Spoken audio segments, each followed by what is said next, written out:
This is TWiT. HTC unveiled its latest flagship. Has a couple of very unique options. It's the HTC U11. This is definitely their next flagship. Definitely, many would consider this the successor to last year's HTC 10. Even though in design it looks a lot different and functionality is very different. But before kind of the unique aspects, the basic specs, 5.5-inch 2560 by 1440 LCD display, 2.45 gigahertz 8-core Snapdragon 835. So it's using the most recent, the most up-to-date Snapdragon processor. 4 gigs RAM, 64 gig storage, micro SD card slot, 16 megapixel and 12 megapixel cameras, 3000 milliamp hour battery, and IP67. So it's water and dust resistant. Does not have a headphone jack. Requires a dongle. But they include a dongle, so you get the dongle. So there's at least that, I suppose. The ongoing legacy of the HTC dongles. Of the headphone dongle, which you seem to be okay with, Ron. I still have a hard time giving up my headphone jack. But I understand. I understand where you side on it. Okay. Well, I'm just more for the progress of moving forward. But I'm using wired headphones all the time. So whatever. I'm not walking the walk. Right. One of these days we'll probably be forced to walk the walk. We'll just have to face up to that. Okay, so two very unique features. One, it has dual wake words. So it has OK access, assistant running underneath. Sorry, dang it.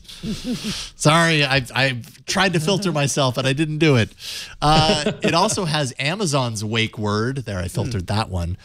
So that's running underneath as well. So you've got both of the voice assistants, Amazon's and Google's, running underneath at the same time. Is the Amazon Assistant on any other phones?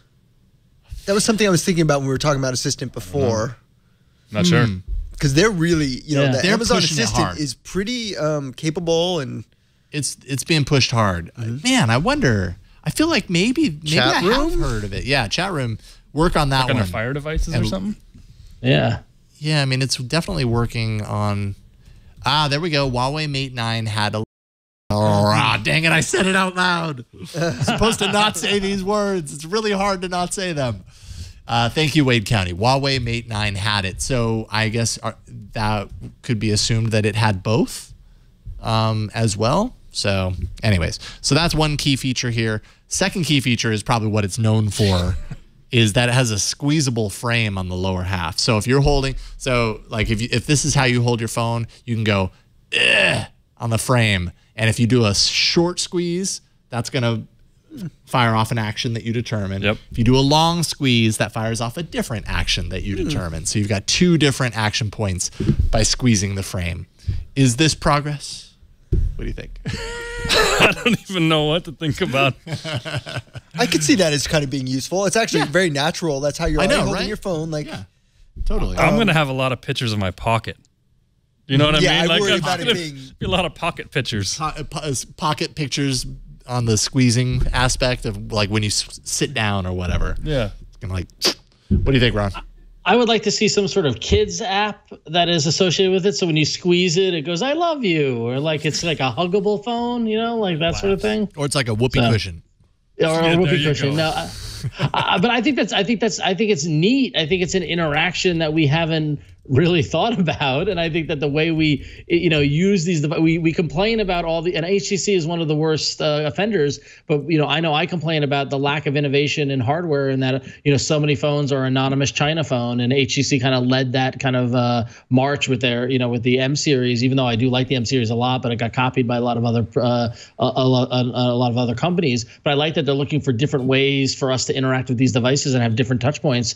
I think squeezing is a little kind of wacky, but I like wacky, so I'm cool with it. I thumbs up it. It's wacky, but I mean, it's like having another button on your device. You know what I mean? It's really just the same thing. It's just instead of hitting a button, you're squeezing the device.